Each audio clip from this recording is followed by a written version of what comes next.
House Democrats apparently turning the page. At first, lawmakers who called for impeachment pointed to the Mueller report as a roadmap for their investigation. But now, not so much, as Democrats shift the focus of their push to the whistleblower complaint. And joining me now is Trey Gowdy, former chairman of the House Oversight Committee and a Fox News contributor. Sir, could I have you listen to Adam Schiff, the chairman of the Intel Committee? He talks about this plan that he has. Listen. I think the complaint gives us a pretty good roadmap of allegations that we need to investigate. We want to know what role Rudy Giuliani had in all of this. We want to know what role Bill Barr had in any of this. We want to know what Ukraine understood was expected of them before they even had this July phone call with the President of the United States. So we know what we have to do, and of course, we'll be guided by the evidence that we find along the way. Based on your experience, what do you think of his timeline and his roadmap? It's possible, we reported earlier, and Mike Emanuel told us up from Capitol Hill that Schiff's saying that he could even have a hearing as soon as next week with Attorney General Barr and Rudy Giuliani as possible witnesses.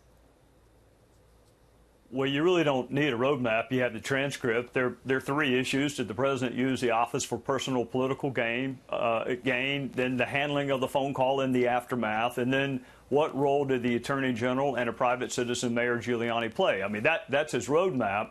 The public hearings they've had so far, Dana, have not gone well. I've not talked to a single former Democrat colleague who thinks the hearings have gone well. So they'll move it behind closed doors, I believe. They'll selectively leak things to keep the base energized. And I think the plan is to punt it to the Senate, where you can put candidates like Cory Gardner and Tom Tillis and Martha McSally that are in tough races in 2020, put them on the spot as the jury, but get it out of the House. There's also this question that is about Rudy Giuliani's role. He's been very forthcoming. He's been public in what he says was his role. Take a listen to him talking about what he says the whistleblower did to him. The whistleblower falsely alleges that I was operating on my own. Well, I wasn't operating on my own. I went to meet Mr. Zelensky's aide at the request of the State Department. 15 memos make that clear. So from a position of gathering evidence, so if you're the committee, if you have somebody that you want to talk to who says, I've got all this evidence right here on my phone, and he shows it publicly, is that something that they can pursue? Sure.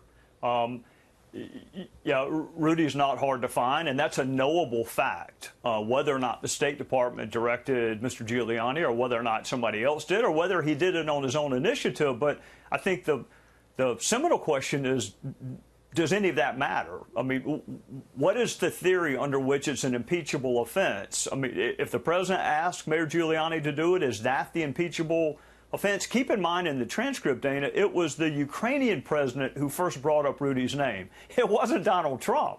The Ukrainian president's the first one to mention Rudy Giuliani. And we are in a sad state of affairs if you cannot have the Attorney General, Bill Barr, ask about a piece of evidence that at one point Jim Comey and the FBI were interested in. Also, lots of people were interested in the server because it may help us prevent future attacks. So if it is impeachable for the Attorney General to seek a piece of relevant evidence, we're in a weird, wild place. Have you talked to, you mentioned you talked to some former Democratic colleagues.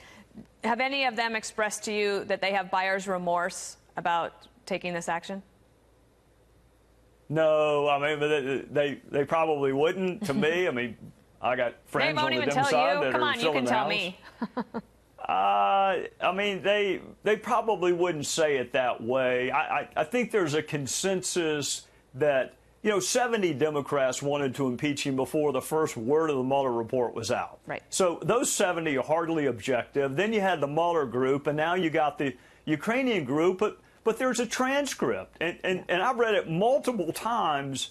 If there's a smoking gun there, I can't even find the gun, whether it's smoking or not. So Congress is entitled to investigate it, but it sounds to me like lots of them have already made up their minds. They don't want to disappoint the base, so they're going to kick it to the Senate, a hearing afterwards, and then let that. That's an interesting point also about the politics if it goes over to the Senate, and unclear whether the Senate has to call that up for a vote. Trey Gowdy, thanks for being on the show today.